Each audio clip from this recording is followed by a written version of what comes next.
بسم اللہ الرحمن الرحیم۔ السلام علیکم۔ حضرت داؤد علیہ السلام کے زمانے میں دو عورتیں تھیں، دونوں کی گود میں بیٹے تھے۔ وہ دونوں کہیں جا رہی تھیں کہ راستے میں ایک بھیڑیا آیا اور ایک بچہ اٹھا کر لے گیا۔ وہ عورت جس کا بچہ بھیڑیا اٹھا کر لے گیا تھا، دوسری عورت کے بچے کو چھین کر بولی کہ یہ میرا بچہ ہے، بھیڑیا تیرے بچے کو اٹھا کر لے گیا ہے۔ بچے کی ماں نے کہا، بہن اللہ سے ڈر، یہ بچہ تو میرا ہے، بھیڑیے نے تیرے بچے کو اٹھایا ہے۔ ان دونوں میں جب جھگڑا بڑھ گیا تو دونوں حضرت داؤد علیہ السلام کی عدالت میں حاضر ہوئے۔ حضرت داؤد علیہ السلام نے وہ بچہ بڑی عورت کو دلوا دیا۔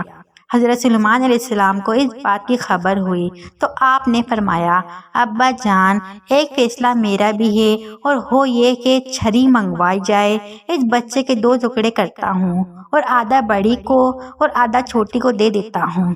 یہ فیصلہ سن کر بڑی تو خاموش رہی اور چھوٹی بولی کہ حضور، آپ بچہ بڑی کو ہی دے دیں، لیکن خدا را بچے کے دو ٹکڑے نہ کیجیے۔ حضرت سلیمان علیہ السلام نے فرمایا، بچہ اسی چھوٹی کا ہے جس کے دل میں شفقت مادی پیدا ہو گئی ہے۔ چنانچہ وہ بچہ چھوٹی کو دے دیا گیا۔ السلام علیکم۔